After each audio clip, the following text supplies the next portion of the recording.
Buenos días, señorías. Si les parece, vamos a comenzar esta sesión.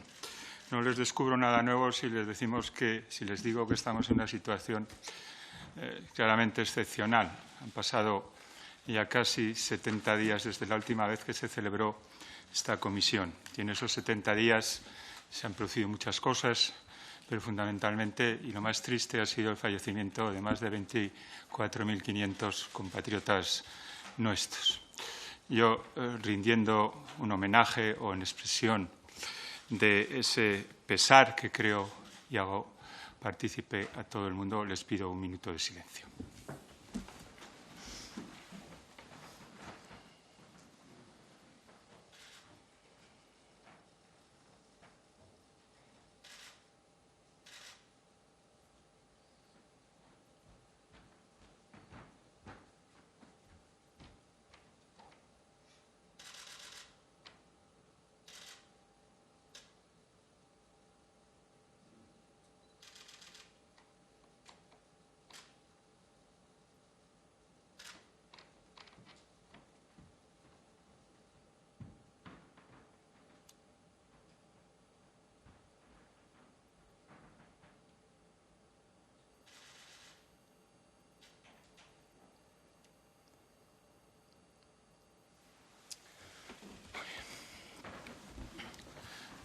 Muchas gracias. Bien, vamos a comenzar el orden del día. En primer lugar, quiero dar de nuevo la bienvenida a la consejera de Hacienda y quiero anunciarles alguna alteración. Como ya saben todos ustedes, primero intervendrá la ministra de Hacienda, luego de mayor a menor los grupos que aquellos hubieran presentado solicitud de comparecencia y de menor a mayor aquellos que no lo hubieran hecho. En el grupo de menor a mayor hay un problema con el Partido Nacionalista Vasco que le coincide con otra comisión, habiendo hablado con los afectados. Ese bloque, en lugar de intervenir los que debían de hacerlo, intervendrá la primera señora Sagastizábal, si a todos ustedes les parece bien. Así que, sin más dilación, doy la palabra a la ministra de Hacienda, que va a sustanciar en un único punto, nada más y nada menos que 6 solicitudes de comparecencia a petición propia, a petición del Partido Popular para informar sobre la situación del Fondo de Contingencia y su disponibilidad para cubrir necesidades generadas por el coronavirus, a petición del Grupo Parlamentario Popular para dar cuenta del procedimiento de compra seguido en la adquisición por el Gobierno de los test de diagnóstico rápido para el coronavirus defectuosos procedentes de China, a petición del Grupo Parlamentario Popular para informar sobre la crisis del coronavirus en el ámbito de sus competencias, a petición del Grupo Parlamentario Vox para lo mismo, para informar sobre el ámbito de sus competencias de la crisis del coronavirus y a petición de Ciudadanos para que se explique las medidas adoptadas por su departamento en el marco de gestión de la emergencia sanitaria. Así que, sin más dilación, tiene usted la palabra, señora ministra. Pues muchas gracias, presidente. Y efectivamente, señoría, como decía el presidente, comparezco por segunda vez en esta comisión durante esta presente legislatura. Como él decía, en circunstancias notablemente distintas, porque la comparecencia de hoy, ni más ni menos, que tiene como objetivo informar de medidas y actuaciones que se han adoptado por el Ministerio de Hacienda para abordar esta crisis sanitaria generada por el COVID-19. Mis primeras palabras, no puede ser de otra manera, son para el conjunto de la sociedad española, a la que quiero trasladar una vez más el agradecimiento del Gobierno por el ejemplar comportamiento, por el civismo, por la solidaridad en estas semanas de confinamiento que están siendo extraordinariamente duras. Y quiero también, como hemos hecho al principio de la comisión, tener un recuerdo muy especial para las víctimas de esta enfermedad, para las personas que están convalecientes en hospitales o en sus hogares y para aquellas que desgraciadamente fallecieron, para sus familiares y también para sus amistades. Siempre van a estar en nuestra memoria y honraremos su recuerdo con un homenaje que merecen, tal y como ha anunciado el presidente del Gobierno. Hoy comparezco ante esta comisión a petición propia, solicitud de diferentes grupos, porque la rendición de cuentas es una tarea esencial en la actividad habitual del Gobierno y lo es, yo diría que aún más, en estos tiempos excepcionales en los que vivimos.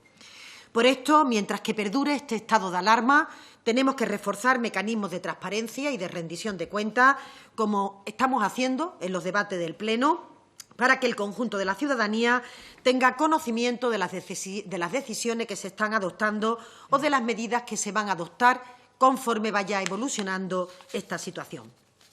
También creo que es muy importante poder responder a las cuestiones que sus señorías quieran plantearme, escuchar las aportaciones desde la crítica constructiva, porque sin duda ello contribuirá a reforzar la salud democrática y también las instituciones.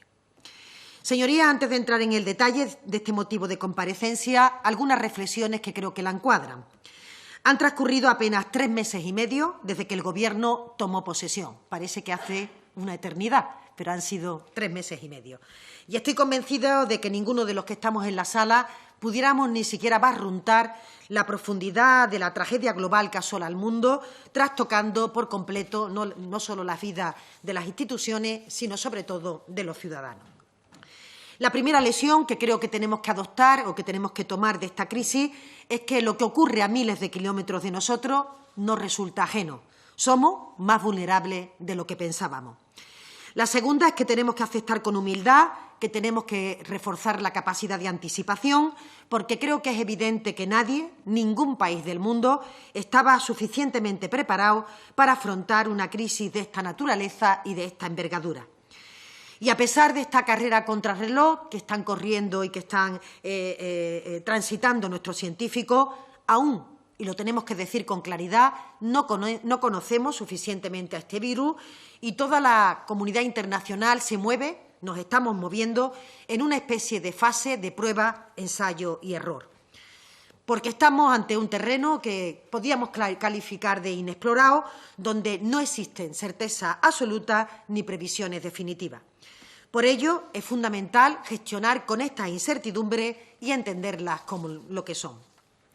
Unas guías para un duro camino que tenemos por delante, en el que algunas veces podremos avanzar y en otras tendremos que desandar ese camino, porque el resultado no haya sido el esperado o porque hayan se hayan visto nuevas evidencias que modifican el enfoque inicial. E insisto en esta idea, señorías, porque el manejo de esta crisis va a requerir de mucha flexibilidad, que no es lo mismo que improvisación, y por ello son muy importantes la pedagogía, la transparencia, para explicar cada paso que se da, cada decisión que se adopta, en base a indicadores objetivos, cuantificables, que son los que fundamentan las políticas públicas que desarrollamos. De hecho, el presidente del Gobierno explicó el pasado martes este plan de desescalada que podrá empezarse a aplicar de forma gradual, asimétrica, a partir de mayo, si la evolución de la pandemia, ojalá que sí, siga en el sentido positivo y en función, además, la adaptación de las características de cada territorio y de las capacidades estratégicas sanitarias de reserva que hayamos adoptado. Porque, señorías, la extensión de la epidemia, de la pandemia, está siendo dispar en nuestro país y, en consecuencia, esta desescalada también tiene que tener una gradación y una aplicación diferente. Hay que establecerla con una coordinación estrecha, constante, entre el conjunto de administraciones públicas, Administración central, comunidades autónomas, entidades locales, ayuntamientos, cabildos, diputaciones y consell, que tienen que tener de nuevo un principal protagonismo en esta etapa, porque son quienes están a pie de la calle los que mejor conocen la realidad de los territorios. Y en este punto yo quiero una vez más destacar que la crisis ha demostrado la validez y la fortaleza de un modelo de país descentralizado. A pesar de algunas dificultades iniciales, lógicas por la situación excepcional, la coordinación yo diría que está siendo ejemplar y estamos logrando dar una respuesta razonablemente eficaz con un mensaje de unidad al conjunto de la ciudadanía. Lo hemos repetido muchas veces, el objetivo prioritario del Gobierno, como el de todas las administraciones, es atajar cuanto antes esta pandemia, frenar la propagación del virus y preservar la capacidad de nuestro sistema sanitario. Y esto, señorías, está por delante y por encima de todo. porque en paralelo tenemos que hacer frente a efectos económicos y sociales que está provocando esta crisis sanitaria, también de forma desigual en el conjunto de la sociedad. Y, por cierto, un sistema sanitario público que ha demostrado ser la auténtica red de seguridad de los españoles y españolas, a pesar de los ajustes que se han sufrido en etapas anteriores.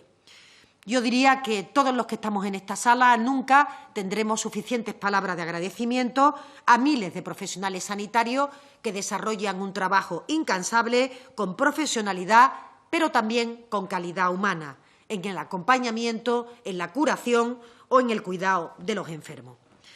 Hace escasamente unos días, no sé si han caído en la cuenta, se cumplía el 34 aniversario de la Ley General de Sanidad, que puso las bases en nuestro país del derecho a la protección de la salud, contribuyendo al concepto de justicia social que ampara nuestra Constitución.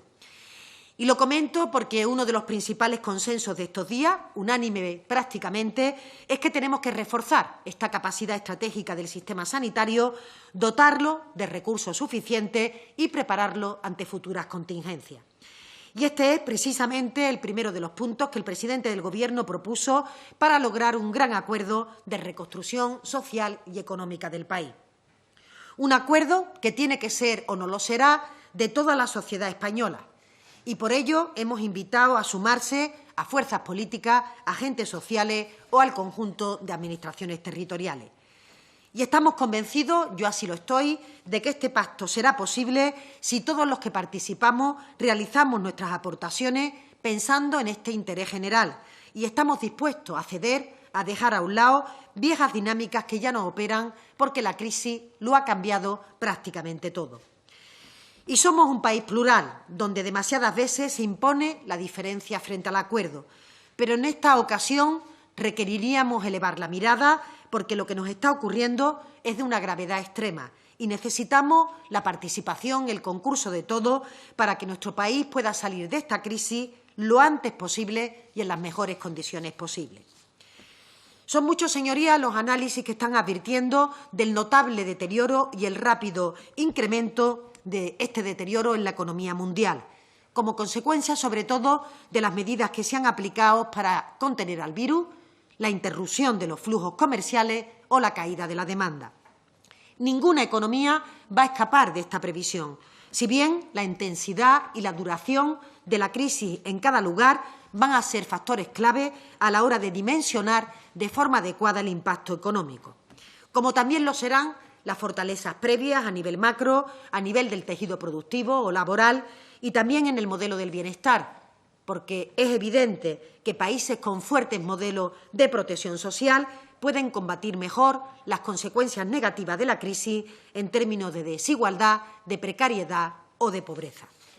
En este punto también me gustaría destacar que el Gobierno tiene muy claro que la salida de esta crisis no puede ser la misma que la salida de la crisis anterior. No puede ser a costa de familias, de clases medias o trabajadoras o de colectivos vulnerables. Tenemos que evitar que esta crisis económica genere una mayor fractura social, mayor desigualdad o que haya menor cohesión social o territorial. Nuestro objetivo es que este rápido deterioro económico no desemboque en una grave crisis social que rompa las costuras del modelo de convivencia y del pacto generacional que han hecho posible tantos años de progreso.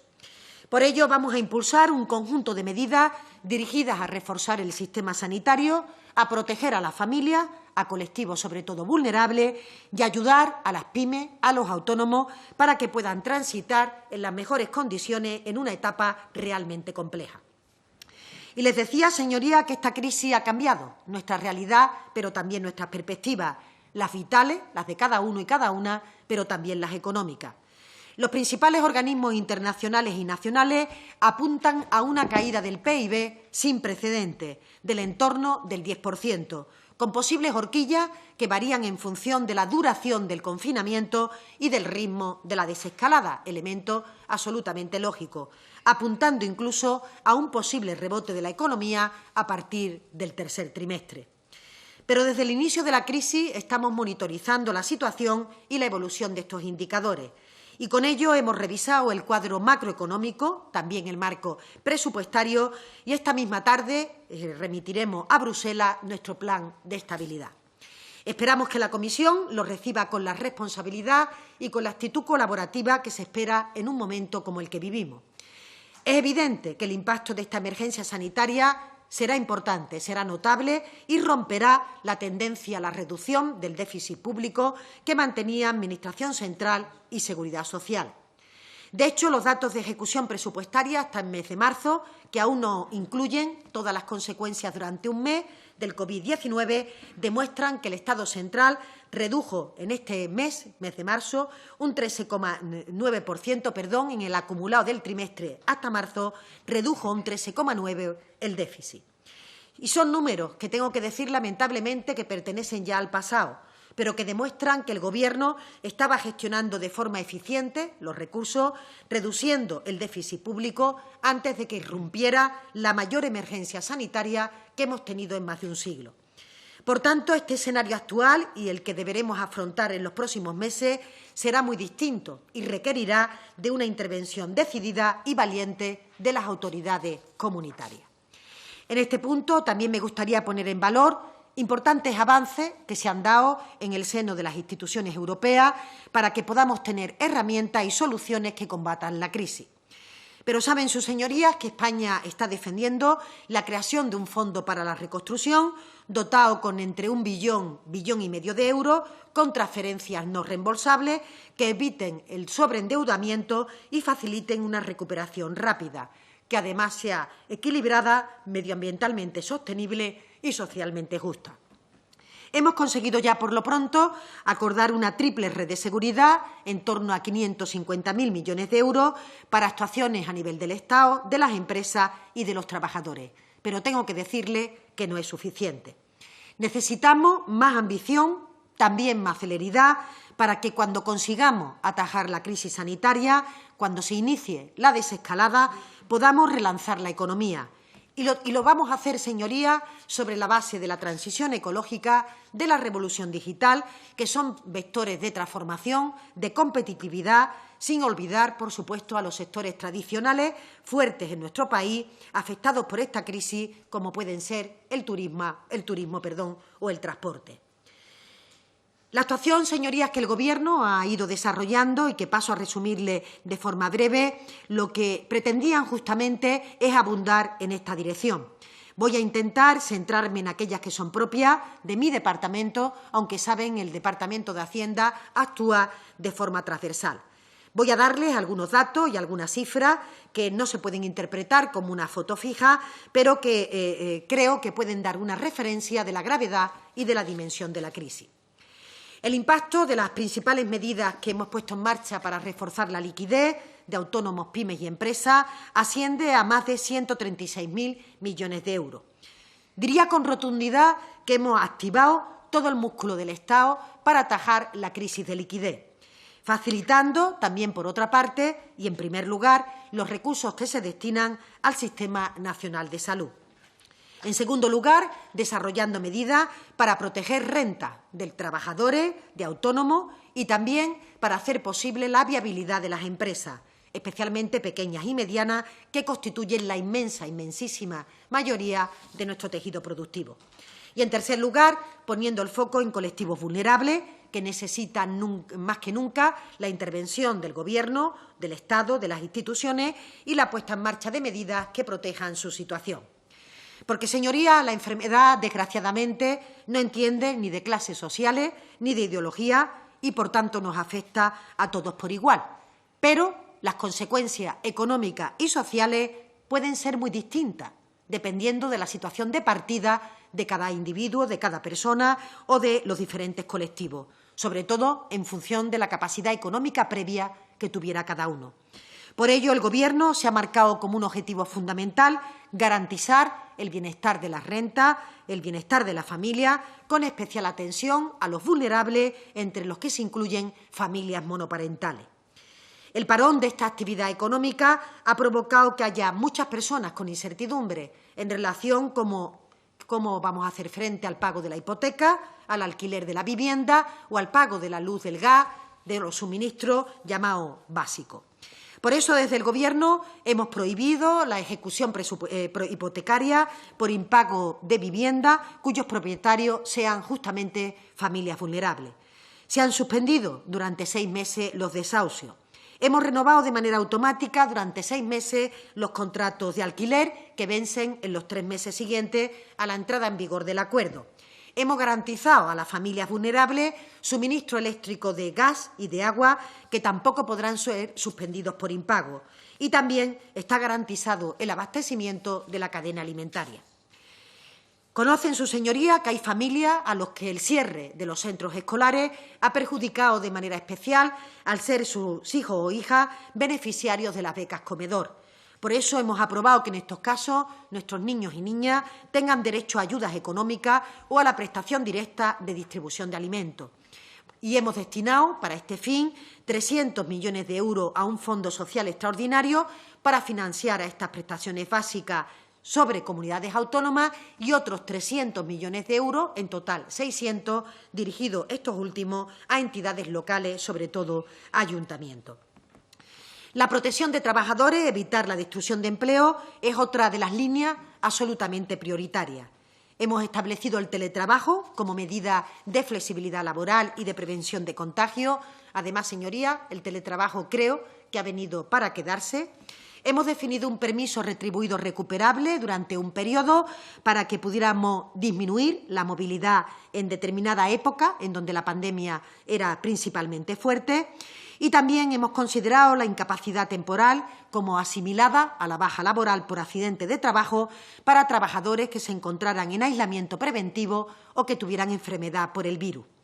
Establecimos la imposibilidad de que se pudiera despedir por causas relacionadas con el COVID-19 y se pusieron en marcha subsidios extraordinarios por falta de actividad para empleadas de hogar o de desempleo excepcional por fin de un contrato temporal. Incluso, señorías, para aquellos colectivos que no tenían derecho a la prestación. Hemos agilizado, y este quizá es el punto más importante sobre lo que en el futuro tendremos que evolucionar, el acceso a la prestación derivada del ERTE. En concreto, a que los trabajadores pudieran entrar en el mismo sin reunir requisitos de prestación por desempleo, incluso percibiendo esta prestación de manera continuada. Igualmente, aquellos con derecho al desempleo no computarán este tiempo en el futuro de esa prestación cuando se tenga que reanudar una vez que hayamos vuelto hacia la completa normalidad. En cuanto al tejido productivo, principal protagonista de ese impulso económico de nuestro país, también se han dado medidas orientadas a mantener la liquidez y la solvencia de nuestras empresas. Hemos facilitado acceso a líneas de ICO avaladas por el Estado de hasta 100.000 millones, que en gran parte iban destinadas a estas pymes y a estos autónomos. Hemos establecido moratoria en el pago de cotizaciones sociales por un periodo de 6 meses sin intereses o aplazamiento de las deudas con este organismo. Yo creo que eso alivia tensiones de tesorería.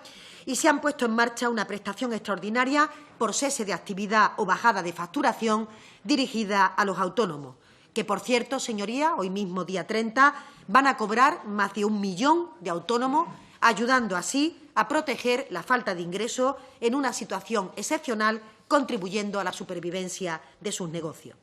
Hemos garantizado también que pymes no pierdan parte de su capital como consecuencia de la pandemia, aprobando una moratoria hipotecaria para los inmuebles que las pymes destinan a actividad económica.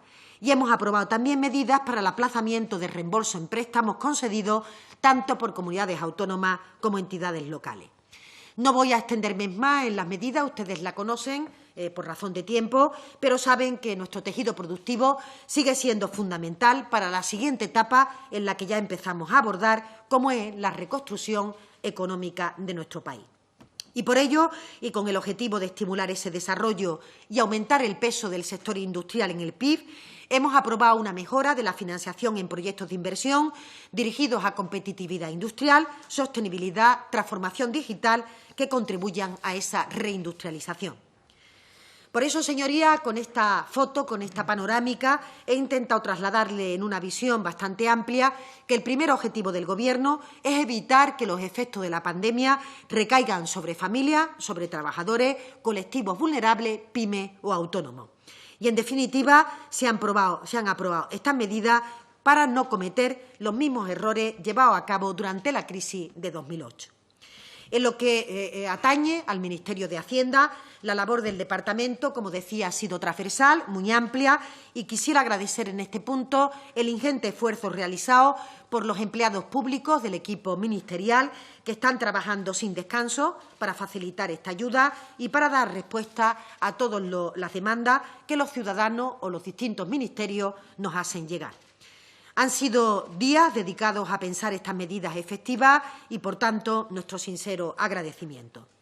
Así que lo que desarrollemos en esta tarea en el Ministerio, un ministerio al que se nos suele adjudicar una tarea poco agradable, porque nos hacemos cargo de algo tan importante como la recaudación de impuestos, creo que hay que sujetarla en un contexto en el que esta recaudación, con progresividad y con eficiencia, nos permiten atender, desgraciadamente, no solo a los que tienen problemas de salud, sino también da igualdad de oportunidades a quienes tienen talento o a quienes los recursos no le aportan seguridad, a los que tienen desgracia porque han perdido un empleo, y que nos permite dar dignidad a nuestros mayores también cuando se jubilan. Por eso, señorías, queremos seguir avanzando en esta justicia social, en esta igualdad de oportunidades, sobre todo con el fortalecimiento de un estado del bienestar que es la auténtica red de seguridad de todos los españoles. Y ese es el papel que hemos reforzado, también de forma más notable ante esta crisis que entre todas las administraciones nos está tocando afrontar. Por tanto, hay pymes y autónomos que planteaban o que nos decían que cómo iban a abordar el pago de impuestos de sociedades en función de los ingresos de años anteriores cuando se les había caído la actividad. Y es verdad que la actividad para muchos sectores ha sido muy dura.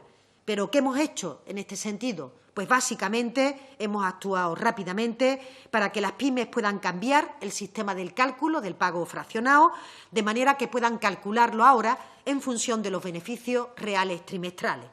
Por eso, señorías, con esta crisis, por ejemplo, autónomos que nos decían que iban a salir perjudicados al tener que pagar con módulos, hemos permitido una flexibilización en este procedimiento para que puedan pasar del régimen de módulos al de estimación directa sin la obligación de permanecer en este sistema durante 3 años.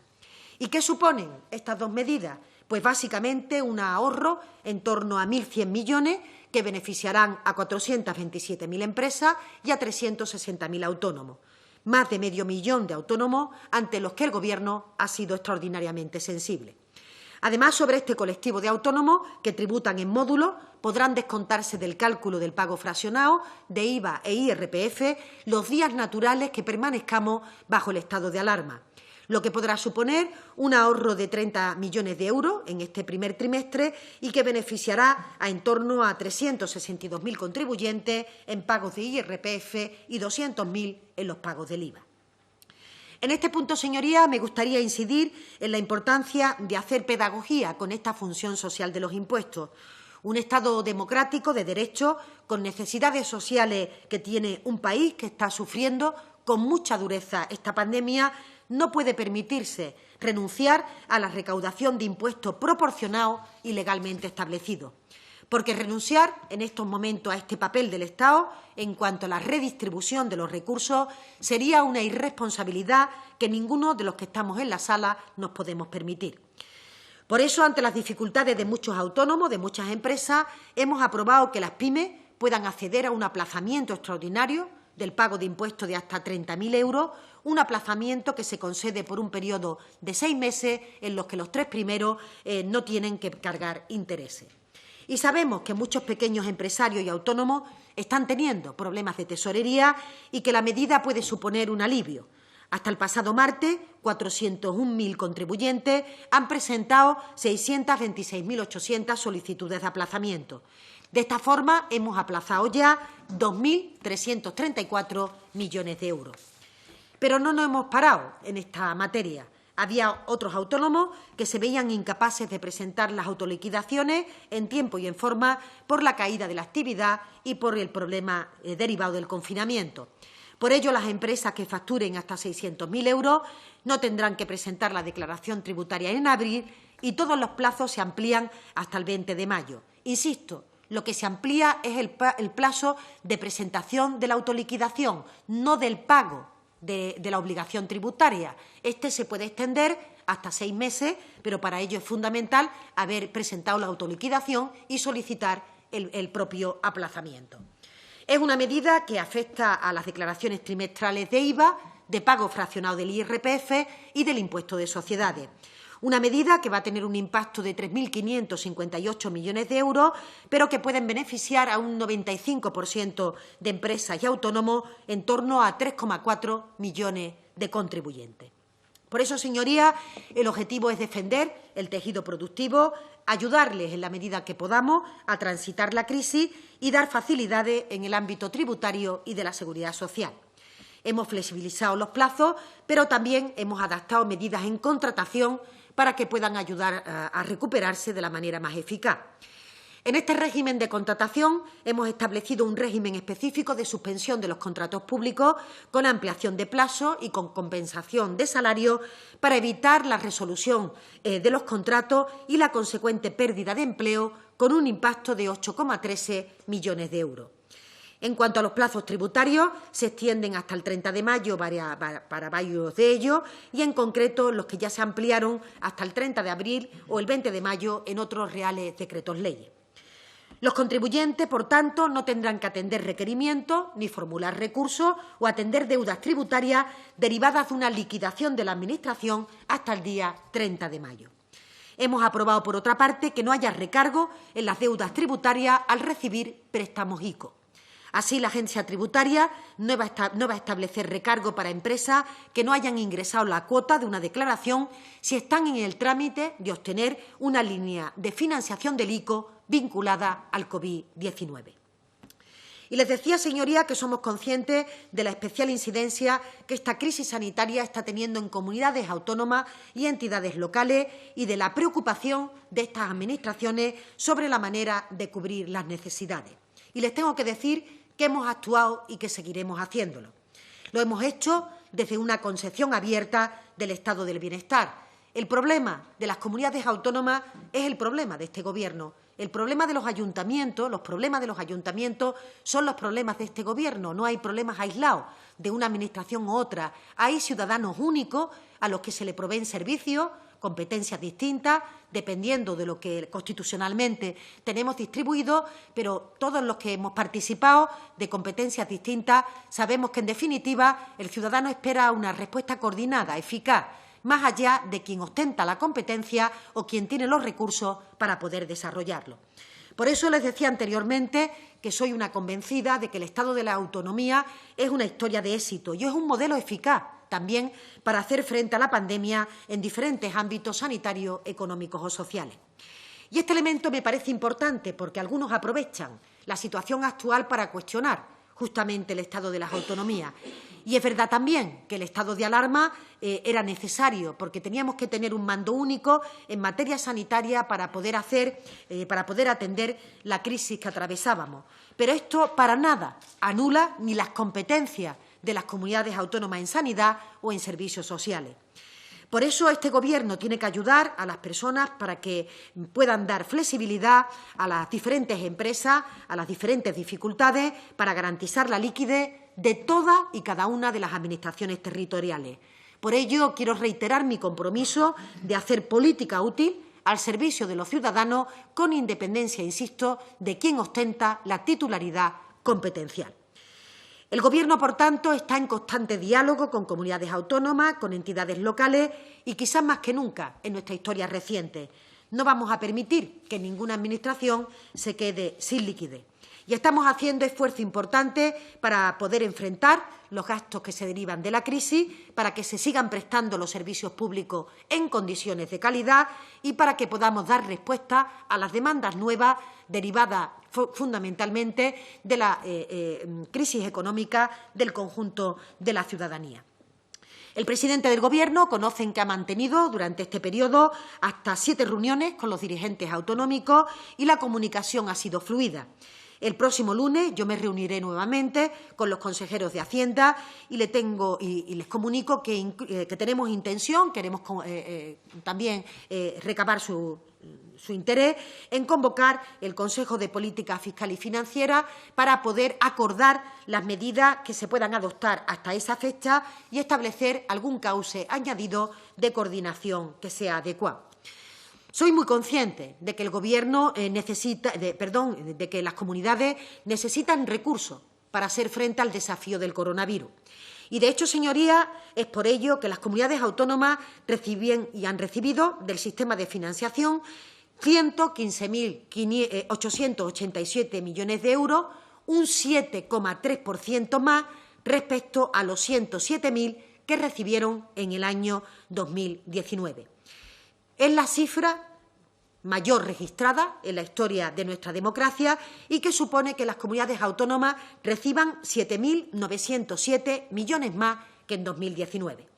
Esto es porque el Gobierno ha querido calcular estas entregas a cuenta con una previsión de crecimiento del 1,6%, sin tener en cuenta la emergencia sanitaria y, por tanto, los efectos sobre la economía. Algunos dirigentes políticos dicen este dinero le corresponde a las comunidades autónomas. Este dinero se calcula con una previsión de crecimiento del 1,6%. Cuando ustedes conozcan el cuadro macroeconómico que está preparando el Gobierno justamente en el día de hoy para remitirlo a Bruselas, verán ustedes que se va a parecer esa previsión del 1,6 en nada a las que se proyectan para el año 2020. Pero parecía importante que las comunidades autónomas tengan y puedan disponer de estos recursos ahora, porque ahora es cuando los necesitan y, por tanto, ahora es cuando hay que reforzar el sistema sanitario. Pero también, señorías, les puedo avanzar que en las próximas reuniones de la Comisión Delegada de Asuntos Económicos vamos también a asignar recursos para financiar la desviación del déficit del año 2019. Recuerdan sus señorías, y si no yo lo hago, que el año anterior hubo una desviación muy importante del objetivo de déficit respecto al que tenían establecido y, por tanto, vamos a poner en marcha el extrafla o extra facilidad financiera hasta 5.932 millones, donde el 25%, el 75% se va a abordar de inmediato y el 25% restante se hará en el mes de octubre, cuando se conozcan los datos definitivos de liquidación de cuentas públicas de comunidades autónomas. Como comprometí en el Consejo de Política Fiscal y Financiera, el extrafla y también extrafacilidad financiera, este último para comunidades cumplidoras del objetivo de déficit, tendrán un tipo del 0 para la parte de déficit imputable al sistema de información de IVA. Esto significa que 2.500 millones serán a coste cero. Y este es un hecho relevante y más en un contexto en el que la emergencia sanitaria se ha traducido y se va a traducir en un incremento de los tipos de interés. El Gobierno, de otra parte, ha aprobado transferir otros 625 millones de partidas especiales que se vinculan a la respuesta COVID. En total, como destacó el presidente Sánchez, 14.000 millones de euros adicionales de liquidez. Por eso hemos hecho todo lo posible dentro de estos cauces legales para que se dispongan ya de recursos necesarios ante las necesidades que exige la crisis. Quiero decirles también que las comunidades cobraron este pasado 23 de marzo 2.867 millones, correspondientes al 50% de la actualización de las entregas a cuenta, y el 20 de abril van a cobrar el 50% restante. Es decir, que también hemos anticipado la liquidación correspondiente al año 2019. Tampoco vamos a esperar al mes de julio, que es cuando correspondería, para hacer frente al resto de la liquidación. Las comunidades van a disponer de estos recursos en función de las necesidades que tengan en materia sanitaria, social o económica que genera la crisis. En este sentido, también puedo decirle que las comunidades han podido solicitar de forma anticipada, y así lo han hecho, 5.500 millones en concepto del 50% de esa liquidación definitiva correspondiente a 2018, que eleva a casi 11.000 millones este concepto. En condiciones normales, este importe no lo cobrarían hasta el mes de julio, pero es urgente que lo reciban cuanto antes. Y puedo avanzarles que en los próximos días vamos a hacer efectivo el pago del 50% del anticipo de comunidades que también así lo han solicitado. Por regla general, son comunidades que tenían una mayor desviación sobre el objetivo de déficit y, por tanto, se enfrentan a una situación más complicada. Garantizar esta liquidez, en donde todos tenemos que respetar la capacidad para responder a esta crisis, es importante y se han aprobado cuantías del segundo trimestre del Fondo de Financiación en sede GAE con una inyección de 2.365 millones de euros. Los recursos transferidos, señoras y señores diputados, no quedan aquí. Transferimos 300 millones, como les decía antes, para el plan concertado de servicios sociales, para cuidados a domicilio o teleasistencia. Hemos ampliado, a petición de comunidades autónomas, la suspensión de plazos tributarios y deudas no tributarias en su ámbito y también de las entidades locales. Hemos aplazado el calendario de reembolso en préstamos concedidos por comunidades autónomas y también por entidades locales a empresas y autónomos que hayan sufrido inactividad. Y hemos inyectado liquidez para el conjunto del sector sanitario. Y esto es realmente importante porque tenemos que hacer frente a los compromisos de pago para que las empresas proveedoras de los servicios sanitarios, que recuerdan sus señorías, son las que habitualmente sufren más en la demora de la deuda comercial, no se vean obligadas o no tengan dificultades en el suministro de los servicios fundamentales y, por tanto, no pongan problemas a la hora de poder proveerlo. También hemos aprobado destinar 1.400 millones de euros del Fondo de Contingencia para el Ministerio de Sanidad en relación con gastos sanitarios extraordinarios.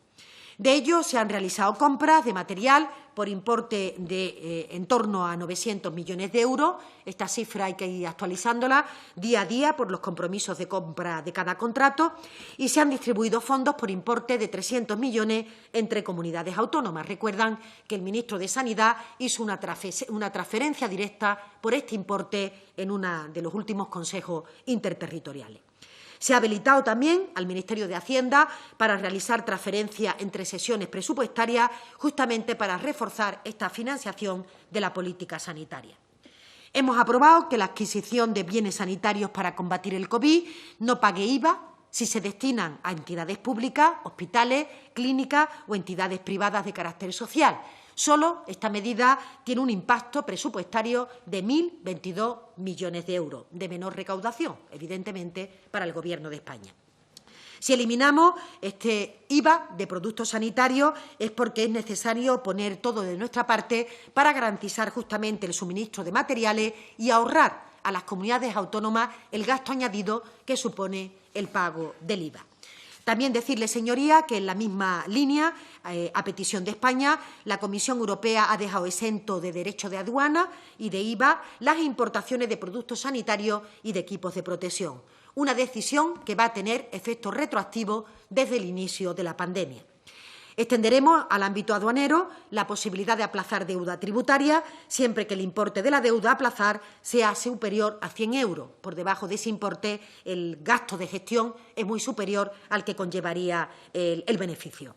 El aplazamiento será de 6 meses y no se devengarán intereses de demora durante los 3 primeros.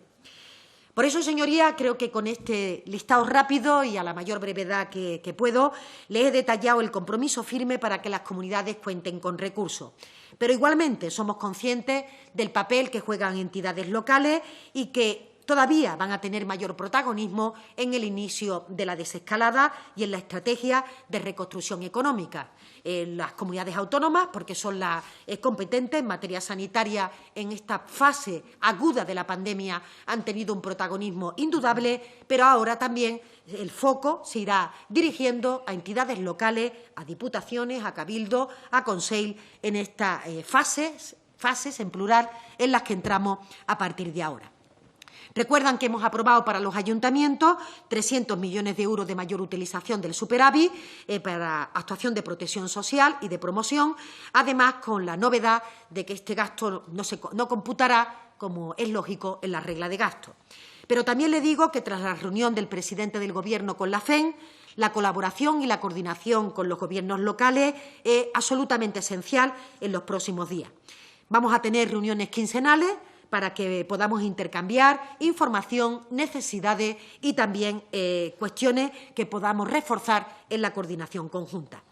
Por tanto, señorías, queremos y deseamos llegar a una propuesta acordada con la FEN para que la utilización del superávit se pueda emplear, por una parte, en aquellas políticas que sean prioritarias en la coordinación Estado, comunidades autónomas y ayuntamientos. De alguna forma, el esquema sería poder cubrir aquello que el resto de administraciones no puede llegar, de manera que podamos entre todos actuar sinérgicamente sobre el ciudadano único o sobre la empresa única. Y la segunda premisa es que no haya asimetría muy importante en función de que un ayuntamiento pueda contar con superávit y otros ayuntamientos no lo tengan. Sabes que siempre hablamos del subsector, que es un subsector evidentemente superavitario, pero hay muchos más de los que se imaginan ayuntamientos que no tienen esa posibilidad. Por tanto, le he solicitado a la FEN la posibilidad de arbitrar un procedimiento que nos permita que ciudadanos o que sectores productivos de los ayuntamientos que no tengan superávit no se vean claramente perjudicados por una situación que es desigual. Concluyo ya. Como decía al principio de mi intervención, estamos inmersos en una crisis que va a estar en permanente evolución. Todavía no conocemos con precisión, y hay que ser humildes, los efectos que tendrá en la sociedad y en la economía, pero podemos prever ya que serán realmente graves. El Gobierno seguirá trabajando para minimizar esos efectos de forma prioritaria para salvar vidas y, por tanto, para que el sistema sanitario sea el que mantengamos alerta hasta que tengamos una vacuna o un tratamiento efectivo. A continuación, los efectos económicos y sociales para que nadie se quede atrás y para que nuestra economía pueda tener vigor desde el primer momento en el que podamos ya salir del desconfinamiento y espero que de forma progresiva en las diferentes fases que se han ido proyectando en la desescalada. Seguiremos tomando decisiones semana a semana, seguiremos informando en el Congreso, en el Pleno, de cada una de esas decisiones, lo hará el presidente del Gobierno, pero creo que tras los meses tan duros, las semanas tan duras que hemos vivido, empezamos con mucha prudencia y con mucha cautela a activar luz al final de este túnel. El pasado fin de semana ya iniciamos una primera medida de alivio en el confinamiento de los niños que iremos ampliando según evolucione la pandemia. Pero, insistimos, nos ha costado mucho llegar hasta aquí y no podemos desandar el camino recorrido con el esfuerzo de los ciudadanos. Por tanto, la desescalada va a ser gradual, intentamos que sea sin riesgo y el Gobierno no va a dudar en dar marcha atrás si la evolución de los contagios no es la esperada. Por eso decía, señoría, que todos los planes que tenemos sobre la mesa tendrán que ser vistos desde esa perspectiva para no tirar por tierra esos sacrificios que han hecho los españoles. Estamos trabajando ya en el día después, en las medidas que tienen que relanzar la economía y atender a colectivos perjudicados por la pandemia. Hay que trabajar juntos, a ser posible con consenso, en ese plan de reconstrucción y espero, señoría, que realmente sea un entorno, sea un foro que permita un mínimo común denominador en donde, más allá de las diferencias legítimas que tenemos los grupos parlamentarios, realmente podamos aportar aquello que es de sentido común, aquello que todos haríamos si gobernáramos, es decir, aquellas medidas que van de suyo y que, por tanto, sería importante que entre todos pudiéramos acordarlas para que los ciudadanos también perciban unidad en el conjunto de los dirigentes políticos. Igualmente con las comunidades, con los ayuntamientos, con los agentes sociales, protagonistas muy importantes en esta fase de desescalada, la patronal, los sindicatos, en definitiva, todos aquellos que tienen algo que decir, incluida Europa, en el contexto internacional. Vamos a seguir por esta vía, en este diálogo permanente y espero, señorías, que estos efectos negativos de la economía que se van a manifestar en todos los territorios permitan plantear soluciones conjuntas y hacerlo cada uno de forma coordinada en nuestras esferas competenciales, territoriales y administrativas. Esa es la convicción de la que parto y el éxito probablemente de conseguirlo va a estar justamente en la capacidad de colaboración efectiva que tengamos entre todos, en donde nos olvidemos muchas veces de esas diferencias y podamos todos pensar en conjunto, en globalidad, porque no tengo ninguna duda de que todos los alcaldes, alcaldesas, presidentes de comunidades autónomas, dirigentes de partidos políticos, en lo que piensan es en el interés general y, por tanto, eso es lo que nos une. Así que con estas cuestiones, y espero haber sido todo lo breve que he podido, presidente, quedo a su disposición para las cuestiones que quieran a bien plantear. Muy bien, muchas gracias, señora ministra. A continuación damos paso a la intervención de los diferentes grupos parlamentarios. En primer lugar, lo hará el Grupo Parlamentario Popular. Intervendrá en su nombre el señor Garcés, cuando quiera. Muchísimas gracias, señor presidente. Muchísimas gracias, señora ministra. Y mi agradecimiento que se haga extensivo también, como usted lo ha hecho, además, por cortesía, a todos los empleados públicos del Ministerio de Hacienda. Y lo dice un funcionario del Ministerio de Hacienda, donde soy consciente que el trabajo que se hace diariamente es un trabajo intenso, duro. Podemos estar de acuerdo o no, pero desde luego se está poniendo toda la determinación. Por lo tanto, gracias a todos los que nos están escuchando, asesores, funcionarios, tanto del área tributaria como